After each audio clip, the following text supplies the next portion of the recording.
اچھا اب ایک شخص کو کتنا فطرہ دیا جا سکتا ہے؟ ابھی آپ نے اس سے پہلے سنا تھا کہ فطرہ جو ہے وہ 1 سال کے اخراجات سے زیادہ نہیں ہونا چاہیے. اچھا 1 سال کے اخراجات کتنے؟ مثلا ایک شخص ہے, ہم یہ نہیں کہہ سکتے اس سے پوچھیں بھائی تمہارے سال کے اخراجات کیا ہیں, وہ کہے گا کہ جناب ویسے مثلا میرے 50,000 روپے سالانہ اخراجات ہیں. آپ نے کہا اچھا ٹھیک ہے, آپ نے کیلکولیٹ کیا کہ 6 لاکھ بن گئے سال کے, تو ہم نے 6 لاکھ کا فطرہ اس کو لے جا کے دے دیا. نہیں, اس طرح سے نہیں ہوتا ہے.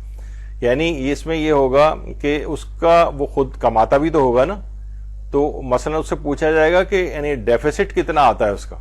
مثلا 50,000 کا اس کا خرچہ ہوتا ہے, لیکن جو ہے وہ 40,000 تو وہ کماتا ہی ہے, تو 10,000 کا مثلا آ رہا ہے, تو پھر ہم اس کو 10,000 انٹو 12 یعنی 1 سال کے برابر کر کے پھر اتنا دے سکتے ہیں.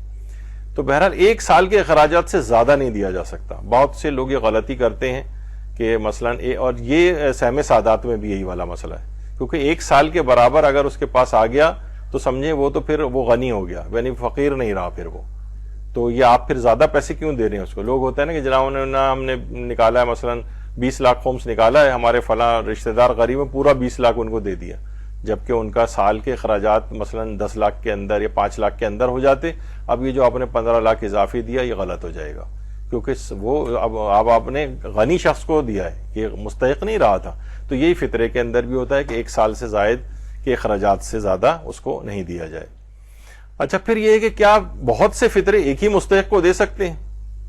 مثلا ہم نے کوئی معین فقیر کیا, ہمارے بہن بھائی سب رشتہ داروں نے پیسے جمع کیے اور ایک کو دے دیے, یا یہ کہ نہیں الگ الگ دینا چاہیے؟ تو اس کا جواب ہے کہ جی ہاں, بہت سے فطرے بھی جمع کر کے ایک ہی مستحق کو دیے جا سکتے ہیں, بس شرط وہی ہے کہ 1 سال کے اخراجات سے زیادہ نہ بن جائے.